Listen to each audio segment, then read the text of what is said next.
ઉધના પોલીસે ગુમ થયેલા 8 વર્ષીય બાળકને શોધી કાઢ્યો। નંદુરબારથી બાળકને શોધી લાવતી ઉધના પોલીસ। ઇરફાન નામનો બાળક ખાતા પરથી અચાનક ગુમ થઈ ગયો હતો। પોલીસે સીસીટીવીના આધારે કરેલી શોધખોળ સફળ થઈ। બાળક ટ્રેનમાં બેસીને નંદુરબાર પહોંચી ગયો હતો। ત્યાં રેલવે પોલીસે નંદુરબારની ચાઇલ્ડ વેલફેર કમિટીને સોંપ્યો હતો।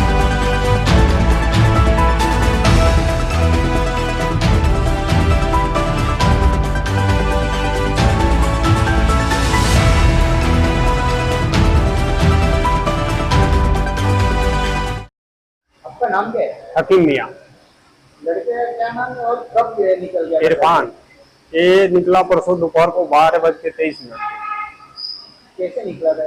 बस काम कर रहे थे, काम करते करते जो है ये निकल गया। कुछ लेना था इसको, निकलते निकलते जो है सर चला गया उधर उधना स्टेशन के साइड में। फिर उसके बाद फिर हमने उसको ढूंढा, काफी ढूंढने के बाद में नहीं मिला तो आकर के कंप्लेन किया तो यहाँ से सर लोग जो है तुरंत निकले, चारों तरफ जो है कैमरा चेक किए, इधर उधर, यानी कि बहुत मेहनत की। वो मेहनत के बाद में जो है फिर दूसरे दिन सुबह से समझ लीजिए 5 बजे तक हम लोग ढूंढे, सर लोग सब साथ में ही थे। उसके बाद में फोन आया कि जो लड़का मिल गया, फिर सर लोग और हम साथ में गए। ઉધના પોલીસ સ્ટેશન વિસ્તારમાં એક ભાઈ ત્યાં સિલાઈના ખાતામાં કામ કરે છે એ તેઓ લિંબાયત રહે છે। તેમણે પોતાના બાળકને 8 તારીખે ત્યાં લઈને આવ્યા હતા અને 10 વાગે તેઓ ત્યાં ખાતામાં લઈને આવ્યા હતા અને કામકાજ પોતાનું ચાલુ કર્યું હતું। આ દરમિયાન 12:30ની આસપાસ એમનો જે સન છે એ ત્યાંથી રમતા રમતા નીકળી ગયો હતો અને બાદમાં તેમને મળી નતો આવતો। જે બાબતને લઈને તેઓ તરત જ પોલીસ સ્ટેશન આવ્યા હતા। પોલીસ સ્ટેશન આવી અને એમણે જે પોલીસને રજૂઆત કરી એટલે પોલીસે આ બાબતને ખૂબ જ ગંભીરતાથી લઈ અને એના ઉપર કાર્યવાહી શરૂ કરી દીધેલ અને ગુનો દાખલ કરવાની સાથોસાથ પોલીસે ત્યાં પોતાની અલગ અલગ ટીમો બનાવી હતી।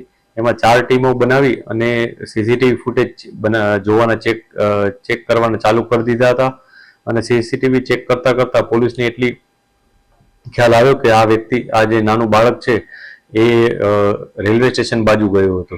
તેથી પોલીસ ત્યાં પણ પહોંચી હતી। ત્યાંથી તપાસ કરતા કેટલીક માહિતી મળી હતી। સીસીટીવીમાં પણ જાણવા મળ્યું હતું કે તે રેલવે સ્ટેશનની અંદર જઈ અને કોઈ ટ્રેનમાં બેસી જાય છે। જે બાબતે વધુ ઊંડાણપૂર્વક પોલીસે તપાસ કરી હતી અને અલગ અલગ ટ્રેનનો જે ટાઈમિંગ્સ હોય એ પ્રમાણે લોકોનો પણ સંપર્ક કર્યો હતો।